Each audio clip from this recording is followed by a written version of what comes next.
Hey guys, what's up? It's me, Thomas. Today we're back here with Linkara with History of Power Rangers. Well, another episode. Today's the latest one, about a week ago. It's actually one that I personally know about. Power Rangers Dino Thunder. Yeah, so, from what I know, this one's based on the Power Sentai. Power Rangers. Yeah. A little wackier on that side. Here, I think a little more seriously, but it's Power Rangers. You know they're gonna get a little wacky. Anywho, shall we check it out? Be sure to like, subscribe for more. Hope you enjoy. Let's go. So I don't know why I said that, but let's get to it. It's been a while. Catherine assumed the Pink Ranger power, and just in time.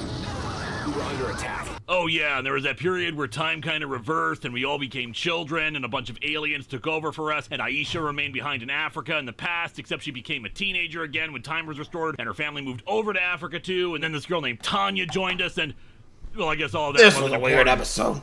Also, Kimberly dumped me. Welcome, Ouch. My friends, to Power Rangers Dino Dino Thunder.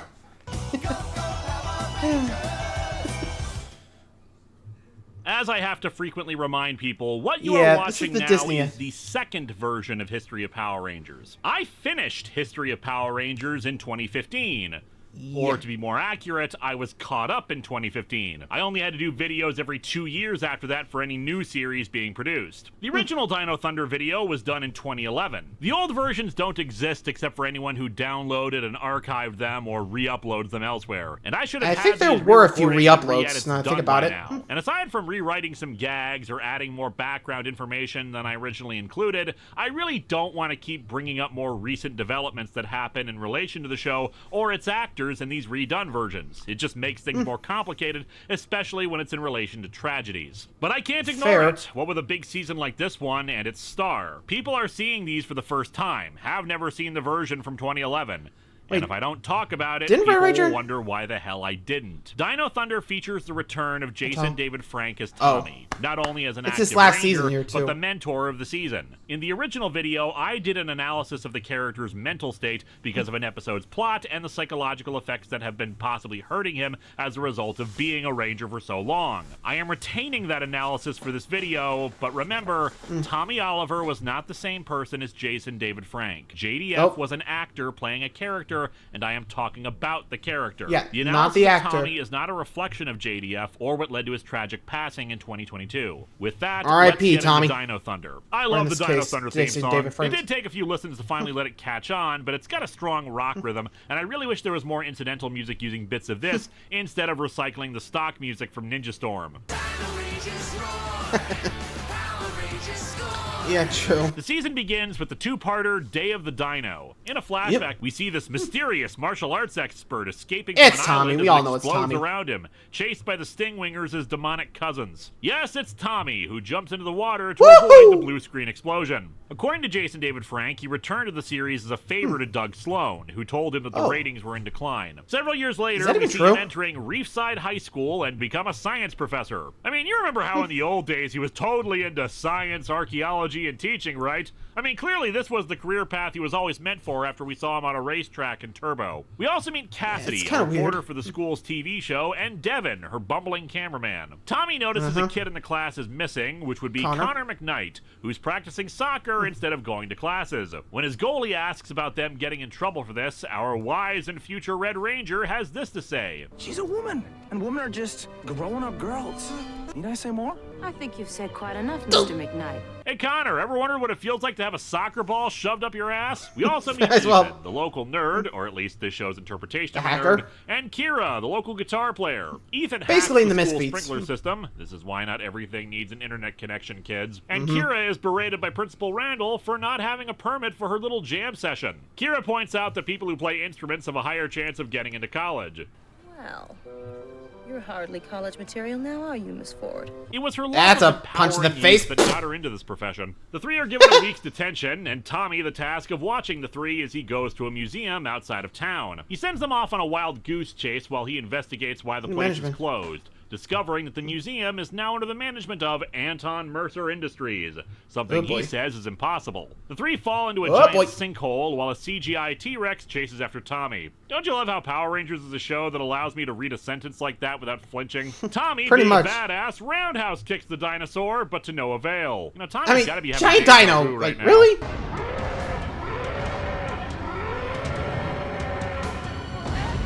The three wander into a cave. Yeah, that would be a definite flashback. Sorry, Jason. Well, that didn't work. Run! I can imagine that's what's going through his head. You know? Well, anyway, teens with attitude have found the basement. Well, you know, they'll find the powers. Watch.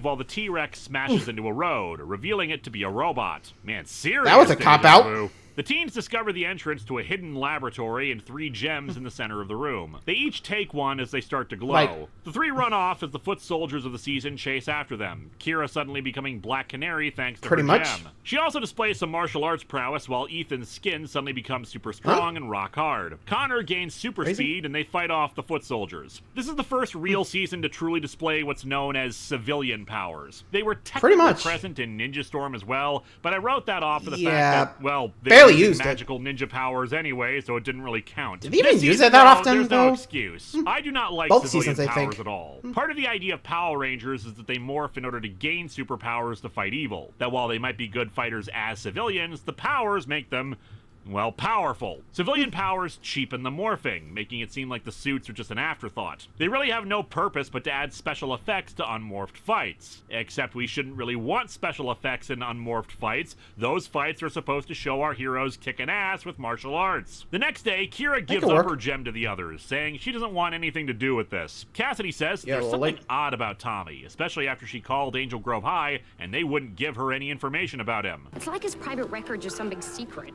Yeah, I kind of thought that was why they called them private records. She equally becomes suspicious when she sees the 3 teens talking to each other, since the 3 are from different cliques and have never taken a glance at each other before. Why do I get this weird feeling that Cassidy was supposed to be on the set of Mean Girls but got lost and ended up here? On Wednesdays, I mean, she does look like a mean girl. Why not? Kira gets kidnapped by the foot soldiers, and the other 2 decide to head to Dr. Oliver's house. Ethan is able to find Tommy's address with his phone. Good job keeping that info private, Tommy. I know you grew up in the 90s, but still. The 2 enter his house, and Connor starts playing with his stuff. Dude, again, this guy's a teacher. Not secret agent. Batman. Well, Tommy's gone through 4 other costume changes, so why not Batman too? The 2 end up... Wait, hold on. Wasn't this released during the time of Batman Begins? Hang on, I gotta look at the season. Hold on. Like, I think Batman Begins was 2005, right? Hold on.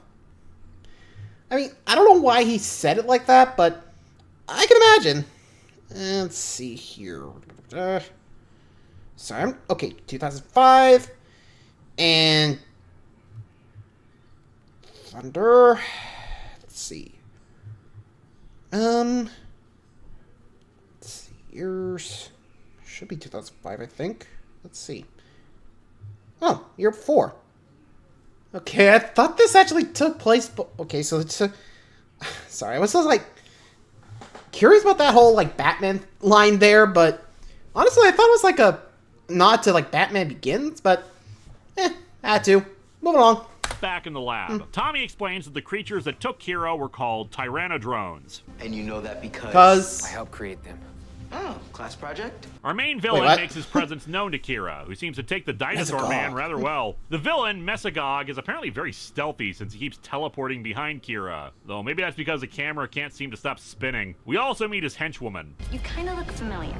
My master calls me Elsa. Your master? Yeah, Mesagog's into some kinky stuff. Kira actually manages to fight off Elsa, though she seems more surprised by her ability to fight than anything else. A portal suddenly opens up and she escapes through it. Tommy explains that the Tyrannodrones weren't meant to be used the way they are, that a few years back he was researching ways of fusing dinosaur DNA and technology. Okay, Tommy. How? See, what purpose does that kind of research serve unless you plan to become a supervillain with an army of cyborg Pretty much. Like, where was that supposed to go? Because it's science, that's why. He was working with a scientist named Anton Mercer, who vanished just before their laboratory was attacked by Mesagog. Kira lands on top of their car, and Tommy explains that she went through an invisiportal, which was completely visible, so the name no portal there. And as I mentioned, we sadly still have the stock music from Ninja Storm.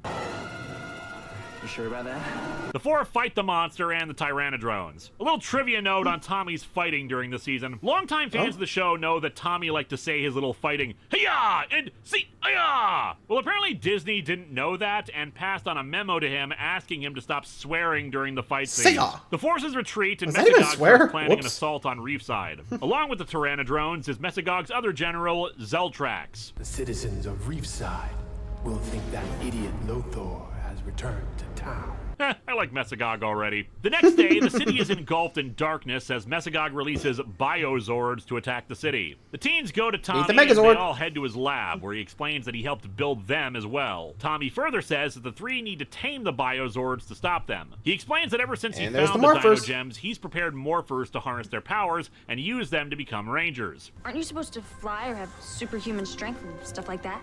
You do. Oh yeah, I forgot. He also explains that the gems come from the asteroid that originally killed the dinosaurs. Oh goody, they gain their Magical abilities through the rocks! power Hello! of extinction and genocide. Always a good Oops. feature for your heroes. He states that the gems chose them and have already bonded with them, but that Mesogog need only So destroy what, them if to they steal didn't the get power of the chosen, gems for what would himself. happen? The three take the Morphers. They're still reluctant, and as you may have noticed, they've been bantering a lot in the episode, not really liking each other all that much because of their differing interests. However, Tommy gives True. them a pep talk. But you're gonna have to believe in yourselves. 'Cause And each other. And if you don't believe in yourselves, believe in the Tommy who believes in you. He takes them to the Biozords as Zeltrax appears. Our heroes morph for the first time, I guess practicing their morphing pose on the ride over. They have their first you and I would morph be like, fight, and okay, with how? Tommy's guidance, manage to repel Zeltrax, but he takes to the skies in a big-ass ship while the Rangers take control of the Zords. Whoa! Only one more thing to do. Bring them together. You can do You it. got The Thundersaurus Megazord doesn't exactly have a great first outing, but it does destroy Zeltrax's ship. The Megazord itself is pretty damn good, though the joining sequence is really too fast in my opinion. Again, something that happens a lot during the Disney era, like someone hitting fast forward on the Megazord transformation sequence. Mesogog Yeah, torments again, his that's servants the for their Sentai failure. footage. Meanwhile, the I think they Rangers slowed are it given down there. bracelets that simultaneously function as communicators and will access their morphers when they need to. Your lives have just changed in ways you probably couldn't have imagined. But as long as How you would work even together, explain that away? remember, you're a team. No one can defeat you. Day of the Dino is a pretty good start to the season, both for longtime fans and for new viewers. Tommy Fair evolving enough. into the role of mentor was a great idea given his popularity among old viewers, and any new viewers True. of the show would be intrigued Veteran by the Ranger mysteries training about him. training It the does rookies. suffer some Makes sense. issues, pacing, acting, and off-kilter dialogue, but not to any Eh, excess. Disney, The what are you fight gonna scenes do? are pretty dang good, with some good fight banter here and there. The team is once again made of teenagers, and they actually feel like teenagers, save for being stuck in very stereotypical personalities. Then again, that's how the show began, and with Tommy back, one could say they're back to basics. Now, I know True. that many of you are wondering, where the heck are Tommy's Zeo powers? He used them in Forever Red, so why doesn't he use them now? Especially since my Yeah, it's only Ranger 2 teamwork generations philosophy ago. bullcrap is no longer in effect when he's part of a team now. There are any number of it? explanations, but the most popular I've seen is that Tommy drained the power of his part of the Zeo crystal in order to help forge the Dino Gems. I know others Or have brought maybe up the he just whole, did in his well, the Zeo research powers to, are you always know, getting combine the stronger, Dino so they might DNA? be too powerful thing. But if that were the case, why would he be able to assume the Zeo powers again in Forever Red? Otherwise, it's You likely got that me. Tommy's morpher is in storage somewhere, and Power you can still Rangers, assume the those home of powers at some many point, but for inconsistencies in the moment, there's franchise. no need, Hey. especially as we'll see in the next few episodes. Next, we're introduced to Haley, Tommy's Haley. confidant and assistant, who's also responsible for creating the Dinomorphers. Speaking of supporting cast, even Mesogog's generals seem to fare better here. Sure, they're toadies, but they are actually convincing as evil, despite random makeup lines and bizarro hairdos on Elsa. Basically, they seem competent, which is more than can be said for a lot of evil lackeys. For instance, Mesogog asking her for an explanation for something that happened. It would be a waste of your valuable time. Time better spent destroying Dr. Oliver and his new Power Rangers. Tommy also has some digi-eggs that grow into the team's motorcycles. By the by, I'm not really that I'm fond not of sure the how that Dino works. Ranger costumes. The helmets are good, but overall outfits that are kind of blah to me. The central symbol just seems like Again, the that's goofy more emblems the of toys Sentai, I and movies think. stuck on the original Ranger outfits, and the white diamonds down the sleeves and legs don't match when the central colors of their outfits are on the symbol, that being black and gold. Most uniforms are a good balance of white and the primary colors. Unless they're doing something It different seems with like more design, primary like red Ninja with Storm's just gray areas. This seems to tiny have the bit opposite white. problem that the Lost Galaxy uniforms had. Too much color and not enough white. Basically, they should go with the white or the black and gold, not both. Haley runs a cafe, where we also meet Trent, who starts working there as a waiter, but is also an aspiring artist. Kira, naturally as the only girl in the group, crushes on him instantly. I'm not even sure why I'm bringing him up. I don't see him being important in this season. Give it a minute. Start calling him Richie. Mesogog's method of creating monsters is a genetic randomizer that creates a mutation. It's koala mixed with rattlesnake, chimpanzee, cactus, shark, golden retriever, and just a smidge of dinosaur. Basically a mutant cocktail here. The monster is hydrated by Mesogog to grow. So basically the monsters this season are those magic growing sponge dinosaur capsules. At the end of the third episode, Tommy is... And I think I actually remember, I think they actually borrowed that for like a future Sentai season. It was Cure Ranger, you know, Dino Charge. Yeah, them. Sorry. Yeah, you know, sprinkle water on the monster and up you go.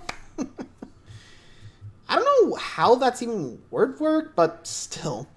Also, I think, if I remember correctly, in the Sentai, you know, Power Rangers, there were actually a bit of different character traits. The Red Ranger had a kid who, well, despite him being a nomad, I guess, I don't remember much of the characters, but I don't know. I haven't watched it yet, but I think I actually remember the powers actually came from outer space. So, yeah, there's space dinos in the Sentai. I'm not kidding. Look it up. And the mooks are actually different again. I mean, I know in the Sentai they took the mooks from there. Here, different. I think there was actually a different style. I don't remember the names, but I'm not sure they actually do show up here, but I'll put them out if they actually do come up, but probably not. Anyway, moving on.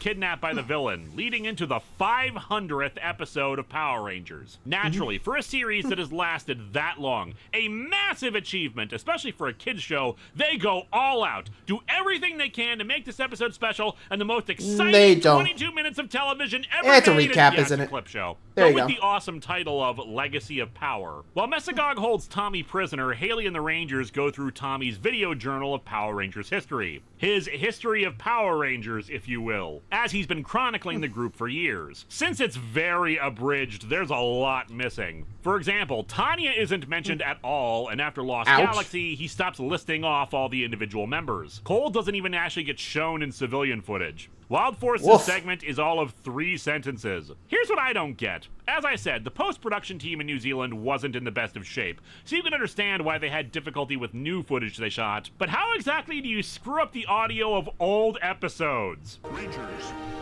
the power of the Zeo Crystal now resides within you. Rangers, the power of the Zeo Crystal now resides within you. There is one cute bit the teens comment on. Connor says that his twin brother went to the Wind Ninja Academy, a reference to the fact that Connor's actor was one of the 3 we saw at the end of Ninja Storm as new students. Although so much for these secret ninja academies. I also love how Tommy says in the narration that it was the Thunder Rangers that gave them their biggest challenge, further proving how worthless Lothor was as a villain. We learn that Mesogog's goal is to return Earth to its prehistoric roots and restore dinosaurs as the supreme beings of Earth. Basically, he hates the Earth like all the other sickos. The 3 utilize an invisiportal to get to Mesogog's fortress. They, of course, run into some trouble on the way, but following the Carter Grayson school of Ranger tactics, they mostly shoot their way through while pulling off a damn impressive action scene. The Rangers demorph for some reason and rescue Tommy, proceeding to morph again to pad out the episode. Tommy takes a crystal that Mesogog wanted him to unlock, tricking Zeltrax into breaking it out of its shell. Inside the crystal is a black dino gem, allowing him the power of invisibility. And thus... Aren't you a little old for this, Tommy? I may be old, but I still pull it off. It's, of course, cool to see Tommy as a Ranger again, but I have to admit, I think it's too early in the season once again. It'd be a lot better if this had happened a 4th of the way in, like the 6th Ranger usually is. I know, limited by the Sentai footage, but I still have to comment on this from a story perspective. There isn't an established status quo for this series yet, and it's already changing things up. Anyway, it's the 500 episode. Maybe that's why they did it. A big carrier Zord for the other 3. To make matters better, it even comes with another little Zord called the Cephalozord, which can link up with the Thunder Source Megazord as a new arm, like in Wild Force. They call it Pachyosaurus. Shopping. I checked my closet this morning. And there's a serious shortage of black in there. In the following episode, He the knows about it. elusive Anton Mercer finally makes an appearance, much to Tommy's Hello. shock. Anton is actually Trent's adoptive father, who took him in after his pure parents died in a adoptive. cave-in. Tommy says that their experiments have taken on some weird directions, but Anton is strangely aloof about the whole thing. Anton tells Trent that Tommy is a part of his life that he's put behind him and doesn't wish to talk anymore about it. Zeltrax, during his fight Okay, with Tommy, I'm villain, says that and they I have a don't like score my to former settle, co-worker. though Tommy doesn't know what he's talking about. Trent discovers an invisiportal in his home that causes him to worry that his father is involved in something not on the level. Meanwhile, the Rangers discover and tame a Dimetrozord, providing another arm attachment to the Megazord. However, the main advancement of the storyline comes in the three-parter White Thunder. Anton isn't supportive of Trent's artwork, so he's been coming to Haley's before it opens to work on it. You did this? Yeah. This is really good. Not really. Don't get me wrong, it's okay, but Haley makes it sound like he's working on the flippin' Mona Lisa. Elsa, it does look meanwhile, good, I'll give you discovers a that. Dino Gem and takes it before Tommy can get to it. During a conversation between Trent and his father, the Interesting. latter starts to get disoriented and sweaty. When Trent leaves, he enters an invisiportal, though Trent sees it and goes through as well, transported to Mesogog's fortress. While there, he finds the white Dino Gem, which attaches itself to him. He somehow gets out of the fortress and flees, the Dino Gem forcing him to morph. Elsa later reveals that this particular gem is pure evil. Pure evil? Pure. Evil. They send out a monster to find... Sorry, I'm trying to, like, remember, but I think in the Sentai, wasn't there, like, a professor friend of theirs? And I don't think he was, like, made evil. He just was selfish in the way that, well, in the Sentai, he was known as Abra Killer. So, yeah. He was full of control, and he knew what he was doing. And, well, spoilers for anyone who hasn't seen the Sentai. He's the one who died in a horrible death. Yeah, basically, flipped the space, boom. So, just so a bit heads up, despite White Ranger, aka Trent, becoming good and joining the team, you don't actually see his Megazord that often. Again, that's mostly because of the Sentai footage not being there to include the White Ranger. Because, like I said, barely even the show after the Sentai version dies. Kind of like Quantum Ranger. Remember what I said? Again, dies. Shot. And again, Tommy with the Green Ranger powers. Again, dies. Sentai dies. You get the idea, right? Anywho, here comes the White Ranger. find it, but when the Rangers go to confront said monster, the White Ranger destroys it and reveals himself to them. He walks through the Rangers with little to no effort, par for the course for evil Rangers by this point. Tommy eventually joins them, but they're all thoroughly defeated. Later, the White Ranger stumbles around and demorphs, with Trent apparently not remembering what happened. In part 2, the White Ranger has awoken again and is activating a Dino Egg to release his Zord. When this opens, there will only be one color left in the rainbow. Well, if you want to be technical about it, white isn't really a color in the rainbow. When Don't Trent jinx shows it. up to work, he's half dead, and Haley orders him to go home after he collapses. The Rangers detect 2 Dino Gems, one of which is the White Ranger's, and they go out to find them. Trent collapses in the street and becomes the White Ranger again, continuing his work on the egg. Connor and Kira try about to fight Jekyll and him, Hyde but here, he huh? once again kicks their asses. Meanwhile, Ethan and Tommy track down the other egg, which is already hatched into the Parasaur Zord. The Parasaur is another Pickly. arm attachment that's essentially giant scissors. Tommy stays behind to go deal with the White Ranger, but Zeltrax intercepts him. After a fierce battle, Zeltrax retreats, but the delay allows the egg to hatch, unleashing the Dragozord. I was unaware that dragons were dinosaurs. Tommy unleashes a Stegosaurus Zord. I think, if I remember correctly, I think they called it there. I don't remember. I mean, I guess they can't really call it the Pterosaur because, well, the Yellow Ranger's the pterodactyls, so I guess they decided Draco, but I don't know. Wasn't there another dinosaur that was like the pterodactyl, but different? And I guess they didn't want to give it a, drooping beak.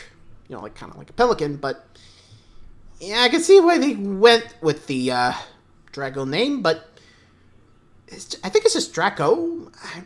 I don't know. It's just weird now I think about it back then. Also, here comes Abra Killer in the Sentai. Here, just, I don't know what they call it. That he got in a filler to try to help them, but the White Ranger manages to take control of it, merging it with the Dragozord to form his own Megazord. The new Megazord launches a huge-ass spear at them, splitting it up. Before he can take control of any other Zords, though, Tommy reclaims control of the Stegazord. The White Ranger retreats and brutally demorphs. Otherwise, the three are demoralized, but Tommy says these are the kind of days they can potentially have, and tells them to get some R&R. The three want to keep fighting, but he makes it an order. Enjoy yourselves now, because this is only gonna get worse. At a soccer game, Connor spots Trent on a bench and offers to help him, but Trent refuses and walks off. Connor chases after him, but then is attacked by the White Ranger. After a tough battle, it seems like the White Ranger is victorious, but Connor suddenly stands tall and goes into his rather silly-looking Super Dino mode and blasts him back hard. Before the White Ranger can finish off Connor, though, Mesagog shows up to offer the White Ranger a chance to join him. The White Ranger refuses and goes off, stealing the Stegazord again. Might as well call it the Yo-Yo Zord. Tommy returns to the warehouse where he ran into the White Ranger to recover some equipment, only to see it's been taken by their opponent. He finds Trent, who is forcibly morphed into the White Ranger, and fights Tommy. Before our hero can warn Haley of what he's found, the White Ranger encases him in some kind of amber. Following White Thunder, Trent starts to recover more of his memories of what's happening. He quits the cafe, but won't explain why. Elsa and Zeltrax are sent to take the White Ranger by force, but the two are easily brought down. The other Rangers show up, but the three are defeated once again as well. Are you noticing a pattern here? However, when the White Ranger gets a closer look at Kira, he can't fight her. He retreats for the moment. Kira goes to visit Trent, who... Actually, now I think about it, sorry, I'm just like, okay, going back to like Linkara's like little attached to the power-up mode, you know, Super Dino mode, I think they actually used that a lot earlier in the Sentai footage, because I think I remember they actually acted like the dinos, like, back in the day. Like, you know, that kind of deal. It's kind of crazy. Also, what's kind of meta, they actually watched the Sentai episode in this series. I'm not joking. I'm not sure we'll cover that episode, but yeah. Basically, Ethan, you know, the Blue Ranger, finds the Sentai footage of Bakudo Sentai Aba Ranger, who I think was actually with a baseballer back in the day, where it was basically wigs that made you all greedy. Yeah, I know. Weird analogy, but, or at least weird side tangent, but it's kind of weird, you know? Even back then I was like, whoa.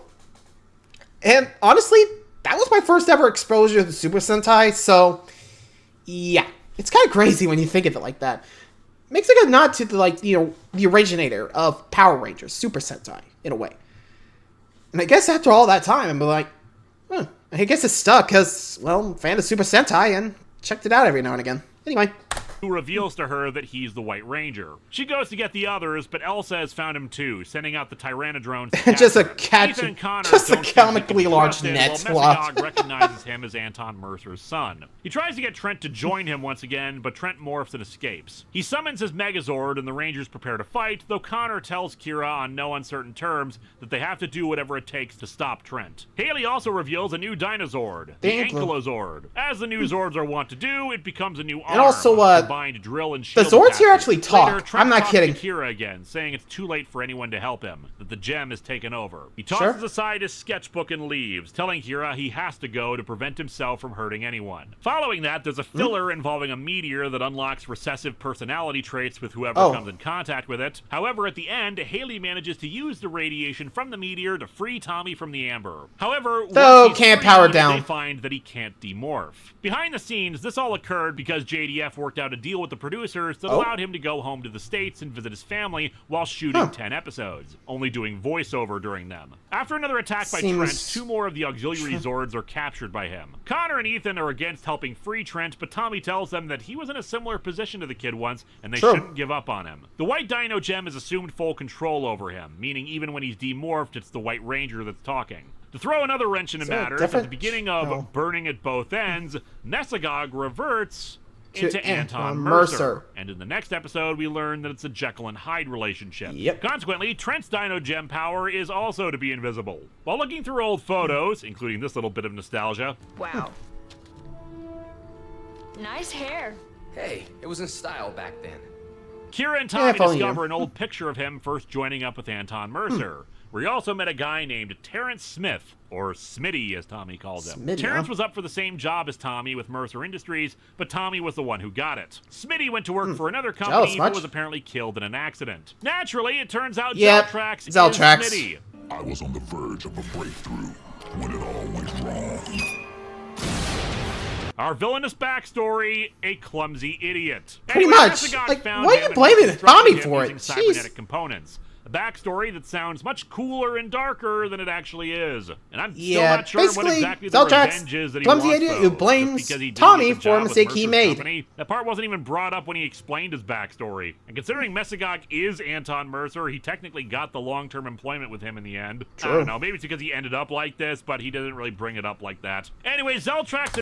And actually, there is a connection between the Sentai Zeltrax and the Abba Black, which is the mentor / ranger of the team, and the Sentai Power Rangers, who, like, get this, they're both of the same species, though the Black Ranger, Abba Black, basically said, screw your methods, I'm stopping you all, and just went to Earth, found the Rangers, or in this case, yeah, the Rangers would stick with that, and, well, overthrew them. Stopped them from draining Earth of resources, I think. I think it was like the Dino Guts, which was basically their courage. You know? Or at least, I mean, their Abaletas. I think that was actually their theme song, but... Anyway, sorry. I just, again, a lot of connections to Sentai if you know where to look. Anywho, moving on. made a deal with Trent that if Trent helped him get Tommy, he'd help take down Messagot. However, Zeltrax is fiercely loyal to Messagot and informed him of the plan immediately afterwards, allowing Messagot to once again offer him the chance to join him properly. This time, Trent accepts, partially because it seems the White Ranger personality is merging with him, so there's a mixture of both present. Zeltrax also reveals that he's kinda got a thing for Elsa. There's an episode that I'm sure people want me to comment on, and that's Lost and Found in Translation. There it is. Three teens, while watching TV, discover a version of Power Rangers made in Japan! In actuality, it's a badly dubbed version of Abba Ranger, the Sentai Dino Thunder is based on, and not a very accurate one, apparently, from what I've heard. I've never watched Abba Ranger. It was made as a humorous nod and wink to Sentai, with Connor blasting it because it's not American, and that he sees it as Japan, making fun of both their country misogynistic and racist. But Kira and Ethan getting into the fun spirit of it. By the end, Connor is turned around on it and ends up loving it. It's weird to watch, to say the least, but it's a good lesson for purists from either side of Power Rangers versus Sentai. See, their show was different, but it was still cool.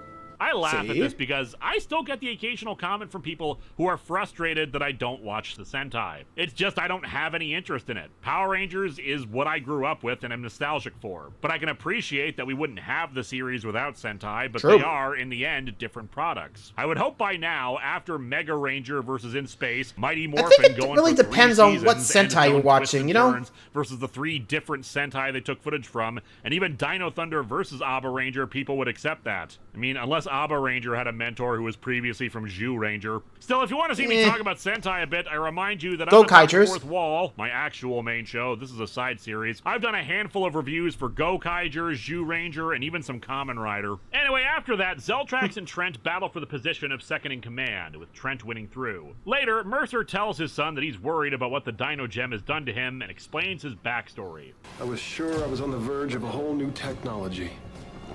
But again, Jekyll Hyde. Whoops. Which is why you decided to drink it?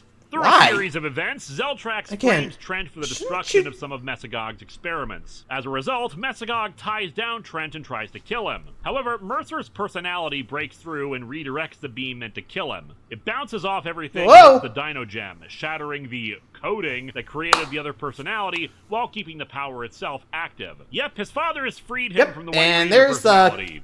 Unintentionally. Whoops. What was I? Pure evil. Mercer tells his son to use it however he sees fit, but mostly he should help the Rangers, since otherwise there's no chance he'll be free of Messagog. However, Trent promises that he won't reveal his secret, which I've gotta say is the dumbest thing he can do, since now the Rangers won't pull their punches if they ever go up against Messagog directly. Trent unlocks his own Super Dino mode, which looks especially silly, though I like the guitars he has, even though they have a bit of a rubbery wobble. After Trent saves his life, Tommy allows him to join them. However, at the end of the episode, it's revealed that Zeltrax saved the Monster of the Day's weapon, a copying device that allows him to create a duplicate of the White Ranger, except with no trace of Trent within him. The copy retains control of the Dragozord and the Stegozord. This was mostly done because of the Sentai, apparently. It took a while longer for him to join up with the Sentai original died. So the show wanted to utilize more of the footage of him as a villain, hence the clone. Later, Trent and Tommy go out to uncover an ancient artifact called the Shield of Triumph.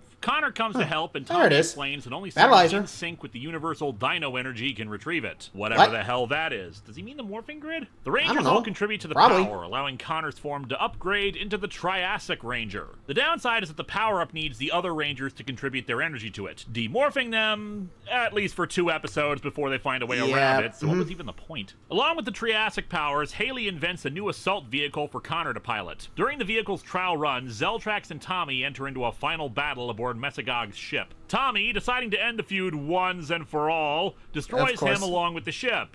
A frankly anticlimactic end of the subplot. Hell, the episode where it happened was a Kira-focused episode. Anyway, the vehicle can also become the Mesodon Megazord, once again adding to the Rangers' arsenal. You may have also noticed that I haven't commented very much on Cassidy and Devin. At the time of the original video, some people like to compare them to Bulk and Skull, but there really is no comparison. Bulk and Skull, when they began, were bullies and didn't care about school, and as a result, their antics made at least a little more sense. Cassidy is just a selfish idiot because she wants to be a reporter? Devin, on the other hand, while a little clumsy and absent-minded, is intelligent and skilled. He's practically Cassidy's slave because he has a crush on her, but even that will only go so far considering the lengths he goes for her. It should be noted that with a lot of these seasons, the Sentai was still going on at the same time as the Power Rangers version was being written. As such, the writers didn't know what they were going to be able to use with the Sentai footage or where the Sentai story was going. Jackie Marchand has confirmed that when the Aba Ranger equivalent of the Triassic Ranger was brought up, it was believed that he was actually a 6th Ranger for the team, and there were some plans made for Devin to become the Triassic Ranger, but they dropped it when it was clear that it was just a powered-up Red Ranger. Anyway, Cassidy deliberately puts herself in harm's way on foolish and moronic errands just to get an exclusive story,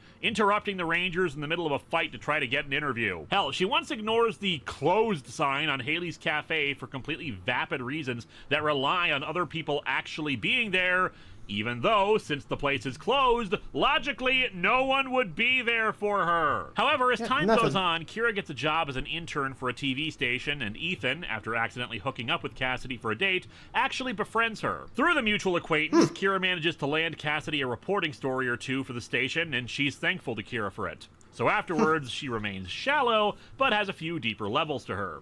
And, well, that makes her nicer. I just wouldn't compare the 2 to Bulk and Skull is all. After 10 episodes... And to be fair, I don't think you could actually compare the 2, because, well, you know, hard to replace Bulk and Skull. They were there for frickin' 4 teams, you know. Rangers, the Sentai, or, no, sorry, I nearly said Sentai. Zeo, In Space, and Turbo. You know, not in that order, but you get the idea. I don't know why they keep trying to recreate the magic of Bulk and Skull, which, good luck, Buster, you're gonna need it. Like, I'm just saying, just make it their own characters, huh? Don't go the goofy side characters that try to get in the way. Anyway, Tommy's coming back, or at least the human actor. Of staying morphed, Tommy discovers a slime that they use to finally demorph him. However, the effects of it kick in his Dino Gem power and turns him invisible without being able to shut it off. You know, come to think of it, 10 episodes is the equivalent of, like, at least several days, if not a few weeks. So how is he able to eat? Maybe he could take off his helmet, but then why didn't he ever take it off while the others were around? Anyway, this plot is resolved in the episode Fighting Spirit. Haley believes she's found a way to bring Tommy back to normal, but doesn't have a proper power source for her device. Tommy suggests using his Dino Gem, but Haley is reluctant since it may be too powerful. When they try it, it overloads the system, shatters his Dino Gem, and knocks him into a coma. Still, he's visible again, so it did do what it was supposed to do. But now he's in a coma. I see this as an absolute win. While the Rangers head off to deal with a powerful monster, Tommy is taken to a hospital. Inside Tommy's mind, however... Oh, hi, Zeo. Remember me? Tommy fights with Zeo Ranger 5, but manages to defeat him before they then teleport away. The Ranger form telling him that he wonders if he still has any fight left in him. Tommy then finds himself in a bright forest, fighting the White Ranger. Finally cut that hair, huh, Tommy? White Ranger. Hair trends must march on, White Ranger. If Power Rangers had been made in the 80s, Tommy could have had a mullet. Tommy, of course, manages to fight him off, leading into an overgrown forest for the final confrontation. The appearance of the Dragon Dagger alerts him to the Green Ranger's rifle. Okay, I'm happy we finally got him a proper shield, but what the hell's going on with the helmet? You showed the Green Ranger back in Legacy of Power. Was there a big silver stripe along the top of the Green Ranger helmet?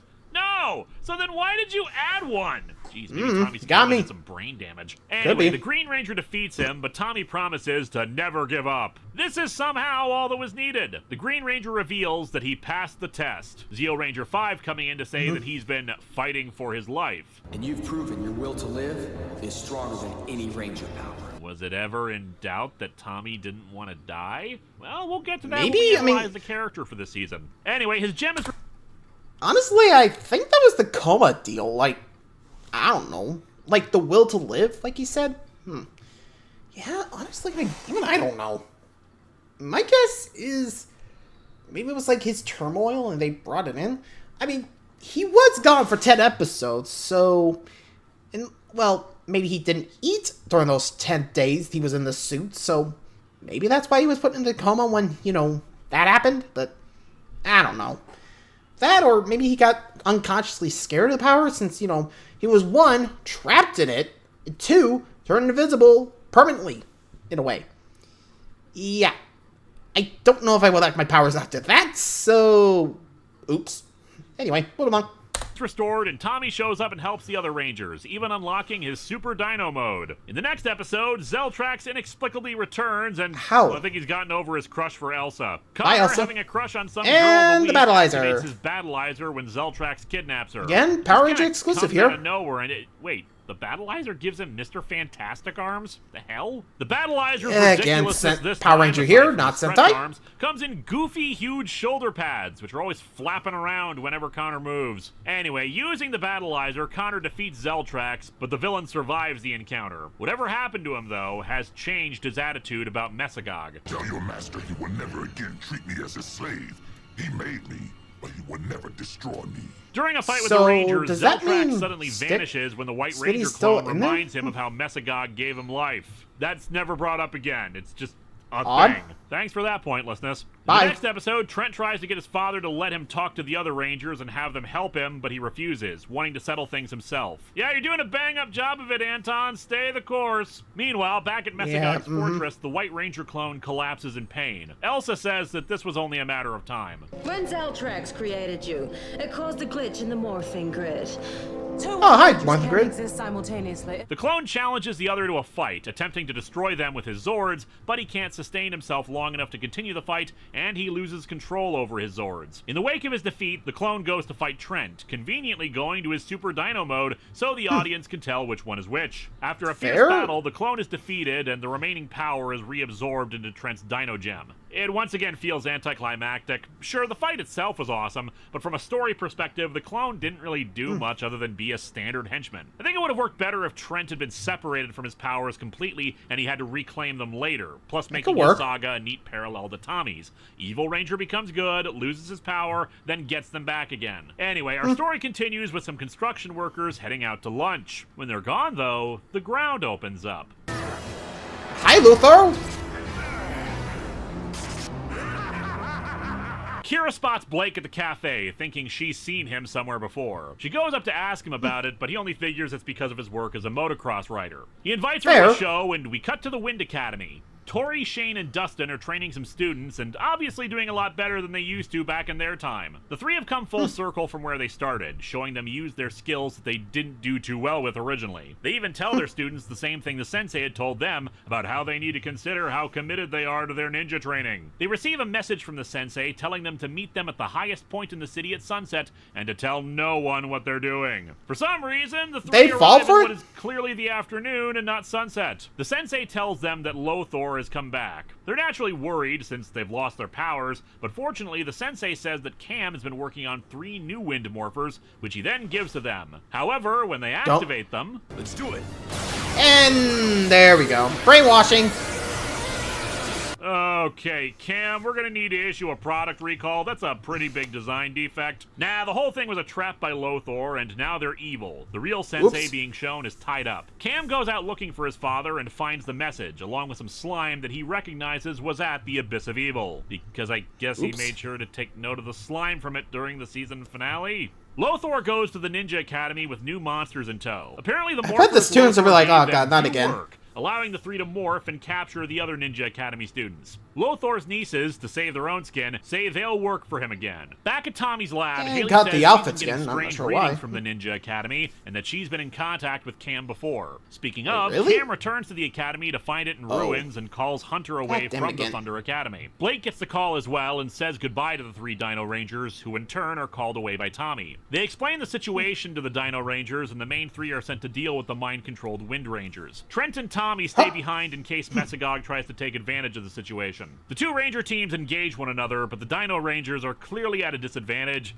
which kind of makes sense. Nothing against the Dino Rangers themselves, because I do honestly like them, but the Ninja Academy students have had years of training and experience behind them, and the Dino Rangers have said before that they're not as into doing even basic training. Cam and the Thunder Rangers spot the fight as the Dino Rangers are forced to retreat. Meanwhile, Mesagog himself watches the fight and recognizes the Kelzacs. Lothor, he's a fool. Yes. But one that could prove most useful. Elsa is sent to speak with Lothor, ending part 1. Cam leads the Thunder Rangers to the Abyss of Evil so they can retrieve their own powers from it. Lothor meets with Mesagog, who offers him an alliance to deal with the Dino Rangers. In the Abyss, the three find Zergain guarding the Samurai Amulet. At the cafe, the Ninja Rangers suddenly show up and attack the three. They convince the ninjas that they're not going to risk damaging the standing sets of the show. I mean, that they'll meet somewhere of their choosing to fight without any backup from either side. Shane asks why they'd agree to that. It's called honor. I thought you ninjas knew all about that. Well, they're evil now, so why would they care about honor? The two teams show up to the fight, and the Dino Rangers use their enhanced abilities to fend off the ninja abilities. Gotta say, the fights are pretty dang impressive, even if I'm not fond of the civilian powers. It feels very much like a superhero brawl, and actually a little more impressive than what you would sometimes see in movies that aren't nearly as fast-paced. Cam and the Thunder Rangers show up, and Kira suddenly remembers that she saw Blake in the video record as a Power Ranger. However, the three say they've come to help the ninjas, that Lothor has shown them the error of their ways. Cam then gives them new power discs for their morphers. Of course, it was a trick that frees them from Lothor's control. The Dino Rangers bring them all back to the lab and explain what happened. With 11 Rangers on hand, they show up at the quarry to meet Lothor and Mesagog's forces head-on. And of course, everyone morphs. Hilariously, this shows off how there are like half a dozen different morphing calls that all have to be said quickly to fit in the runtime. Power up! Blade Ranger! Dino Power! Ranger Storm! Ranger Form! Thunder Storm! Ranger Form! Samurai Storm! Ranger Form! Fun sequence, though sadly just using some generic background music instead of the theme songs. I think there's 5 of them. Thunderstorm is a pretty good team-up. It does do something new by having the two teams actually fight against each other, both in civilian and morphed form. The downside is that it doesn't make the Dino Rangers look all that great. The situation with the possessed Wind Rangers is only resolved by Cam and the Thunder Rangers, while the Dino Rangers are on the defensive the entire time. One thing a team-up should never do is denigrate one team over another, and sadly this makes the Dino Rangers look less powerful and less effective. The fights have the Dino team thinking of new strategies and shows them as competent fighters, but the overall narrative feels more about the Ninja Storm team. The ending battle is a special effects fest, which is rather disappointing given how previous team-up final fights have been more about the martial arts. What I will say about it, though, is that it does use both theme songs well in the fight itself, which is always something I enjoy in the fights. It also has badly used... Actually, now I think about it, if you saw, like, briefly, you actually saw the original, like, Super Sentai villains, aka Mooks, from the, original Sentai. Weird. Yeah, it's like the black and white guys that were not, rich, you know what I mean. Just, so I'm trying to say this without being racist, but if you look at it, you'll see it. But, yeah. You'd be surprised what you see. Anywho, I don't remember the names. Actually, weird how they never really gave an explanation, like, why they're there. Like, Luthor, Mesagog couldn't agree whose mooks are going, so I guess they decided to combine both? I don't know. I mean, how else to explain it? Sheesh. Anyway. Used explosions, which is something I'll get into next time. Like I said, the two-parter is still good. Makes me wonder if Michael Bay was directing this. But compared to reinforcements from the future and to the 10th Power, it probably comes in third so far in terms of regular team-up episodes. Lothor's nieces free the ninja students and rejoin the Rangers. Mesagog and Lothor, meanwhile, fight one another back in his fortress, and the two villains actually have a much more impressive brawl. I'll say one thing. I may think Lothor is a terrible villain and good riddance to him, but he was one hell of a fighter. The battle between them is really damn good. It ends when Mesagog uses his mental abilities to shove Lothor into one of his jars. The epilogue of the episode episode shows that, unfortunately, the restoration of the Ninja Storm Rangers Temporary. was only temporary. As a neat little tongue-in-cheek moment, Cassidy passes Mara, one of Lothor's nieces, and the two comment on how pretty the other is. Mainly because the two are played by the same actress. Wow. Oh, and another neat little addition, Yeah? for the two-parter, the ending shot of the theme song shows all the Rangers instead of just the main five. Elsa, as time goes on, worries Dragon more and Horseman. more about her standing with Mesogog, since, well, she sucks at her job and continually fails. As such, she plots to take out Anton Mercer, since that's when Mesogog is at his weakest. Later, in the episode House of Cards, Tommy witnesses Elsa transform as the principal, discovering the truth about her. I have to give you credit. We should have seen it. No kidding. It's not even like a Clark Kent thing where she assumed a different posture or anything. She was an evil jerk in both her forms. As the two fight, it goes outside, and the entire school sees Elsa transform. Thus, her cover is blown So and she much has for to that. flee. Later, when the group runs into Anton Mercer again, they spot him transforming into Mesogog as well, and so the cat's Oh. out of the bag for the villains. Pretty Acknowledging much. to Elsa that No Anton more hiding. Mercer is a weakness to him, Mesogog drinks a potion that splits off Anton from his body. The penultimate episode is a clip That's show, wrong. but meant to be a reflection on how the characters have changed throughout the season, as well as wondering how they can ever trust Trent again. Of course, in my mind, Yeah, the bigger our issue isn't that he clip show, lied to the them, other clip rather show. if his father Okay. is their enemy, they run the risk of him pulling his punches when they can't afford him to do so. The season comes to a close in the two-parter Thunderstruck. Mesogog has finished work on a transfiguration ray that will transform humans into mutant dinosaurs. He needs does the look kinda power fun. of the Dino Gems to finish it, though in the meantime, he decides to strap Elsa in and drains the power that he granted her. Trent, using his camouflage powers, observes this and learns of the separation. While the Rangers prepare for the school prom, Tommy and Haley work on a truck that they can use to breach Mesogog's fortress, especially AKA a armed with brand new knowledge Trent toy. provided them with. How'd it say Trent it? explains what happened to Elsa and talks about his plan. He'll deliver the Dino Gems to Mesogog, then open a portal for them to come charging through. They decide they have no other choice, since Mesogog will find a way to turn his device on either way. Elsa's memories return, but she's no longer under the villain's control. Mesogog takes Okay. the gems and knocks Trent out, but he manages to wake up long enough to activate the portal, which just happens to be a big red button marked Yeah, portal command- control. Guess command Mesogog portal likes control. this Wow. idiot move. Or perhaps Whoops. this is a Batman thing, as suggested at the start of the series. And Wouldn't be Mesogog surprised. is the I Adam mean, West Batman, what is he? labeling Mesogog's everything. like And yet Joker? no What's Ranger going on here? repellent bat spray. The Rangers head out to fight some Tyrannodrones while Haley goes to destroy Mesogog's device. She reaches it in time, firing a huge-ass laser at his fortress. Whoa. Trent grabs the Dino Gems and stays Excuse behind me? to look for his father, while Mesogog collapses in front of his throne. The Rangers escape, though Trent's fate is unclear. Fortunately, Give it a Ethan minute. has been reading TV tropes and says that it's not like they're gonna fall out of the sky in front of us. What? Last time I did that, it worked.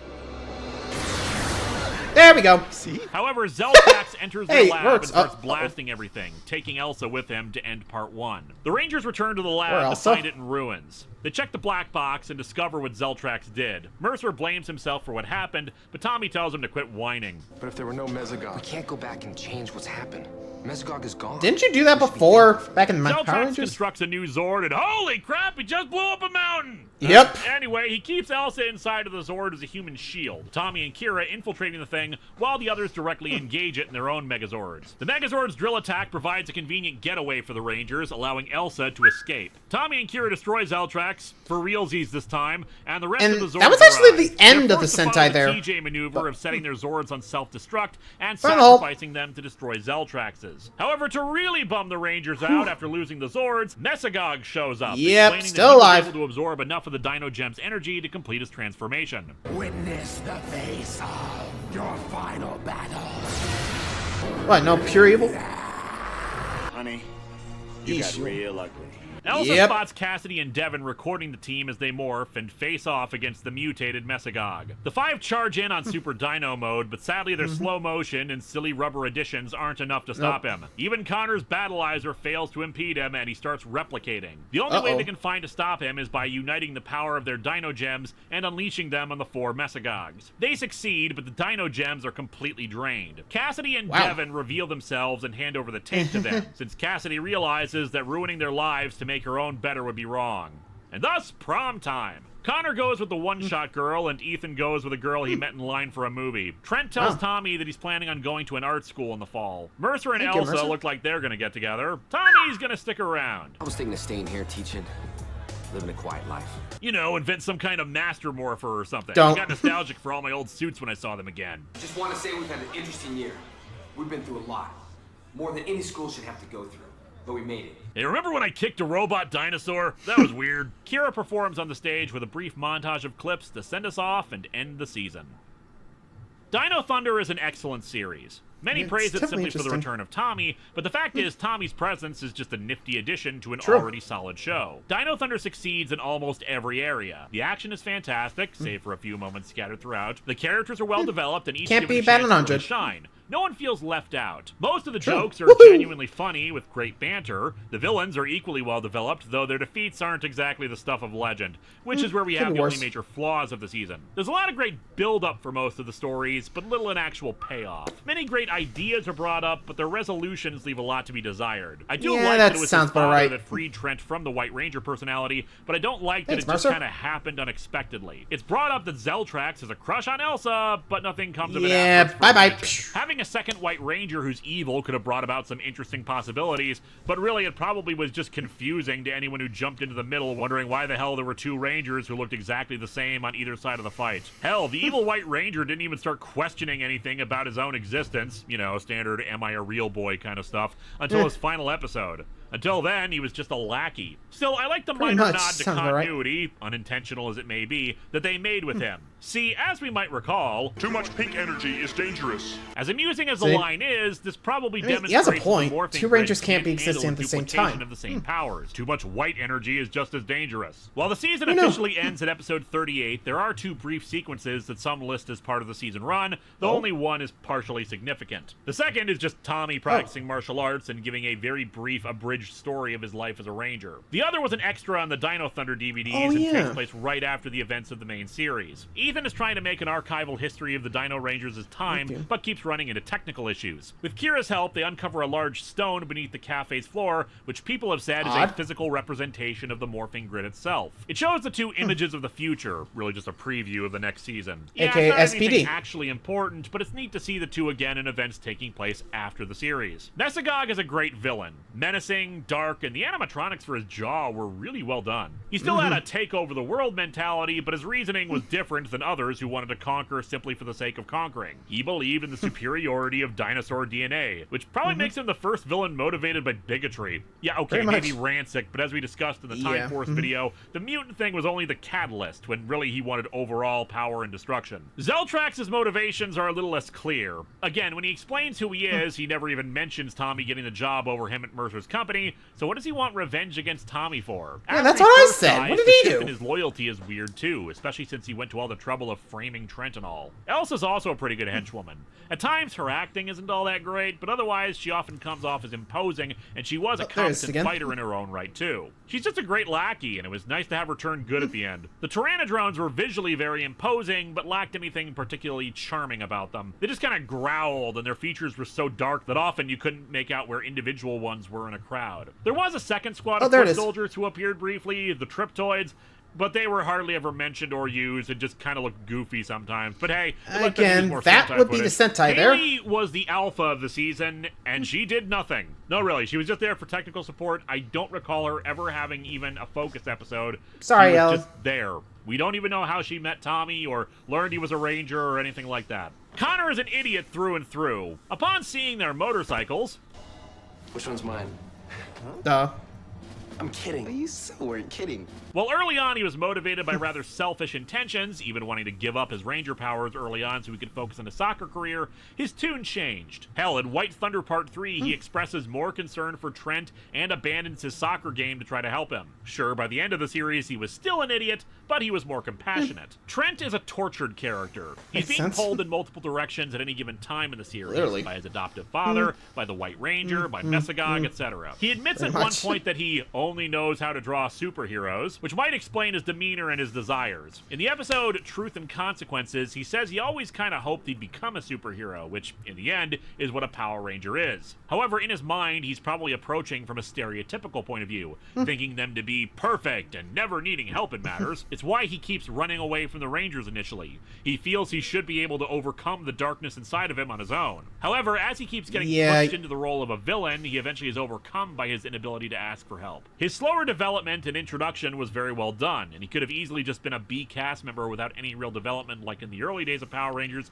but instead, as we got to know him, we started to care about him. Ethan is purportedly a video gaming geek and techie. I say purportedly because he falls into the same trap a lot of TV shows and movies are forced to do. Whenever he mentions a video game or some geeky science fiction thing, it's of course something completely made up for the show. Now, I understand the potential legal ramifications of mentioning copyrighted material. Sometimes studios care, sometimes they don't. But it's a really annoying habit to see. It doesn't make him sound like a geek, it makes him sound like a moron who's trying to pretend to be a geek. And it's even weirder when they did mention Batman in the first episode. Though what I do like about him is that he's not a completely stereotypical geek. In the episode Bully for Ethan, a soccer player starts picking on him. Now, the stereotypical kind of show would have Ethan always trying to act nice or be a coward compared to the bully, but instead this takes a bit more realistic tone with it. Ethan fights back in every confrontation. Sure, not physically, but he's verbally arguing with the guy.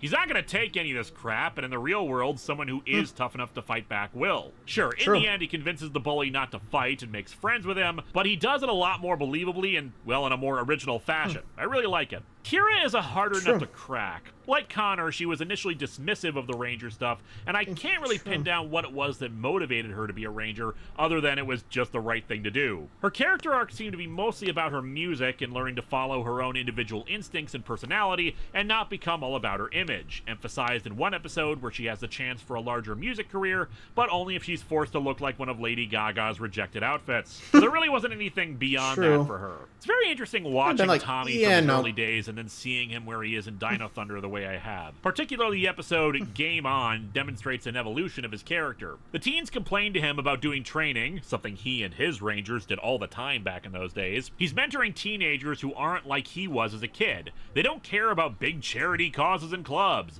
They don't really like school, and they're not interested in martial arts. The Mighty Morphin teens were, quite frankly, very idealized goody-goods. These teens feel more real, for the most part, in that they have character flaws. You can just see the dumbfounded look on his face as he tries to comprehend the kids these days. Fighting Spirit, and by extension where he was permanently morphed or was invisible, may show a darker side to Tommy's character. He's been fighting the forces of evil for a very long time as a Ranger, longer than any other person we've seen. I was confused by why in Fighting Spirit it was all a test about his willingness to go on. Fighting for so long, especially in a struggle that never seems to have an outcome, could have a psychological impact on anybody, and Tommy more so because of who it is he's fighting this time. People you know and care about are trying to kill you.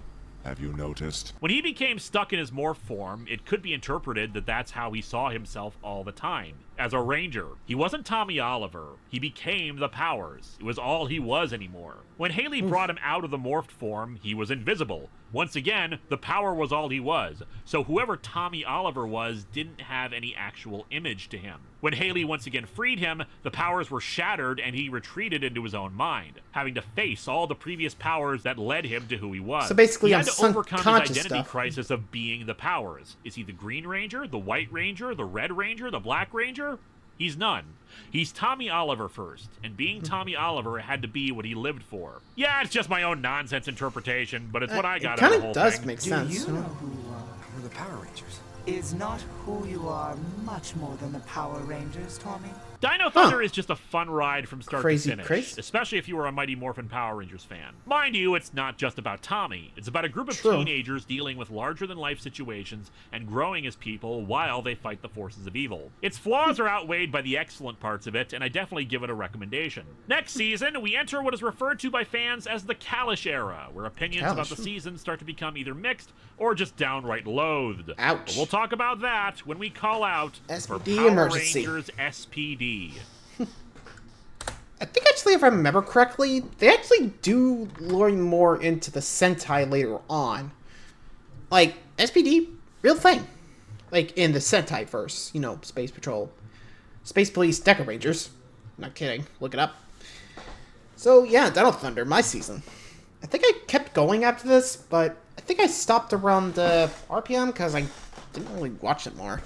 Tried with Megaforce, but I think I dulled it down to the point that I just stopped watching altogether. Oh, well, anyway, thanks for watching this one, guys. Until next time, see ya!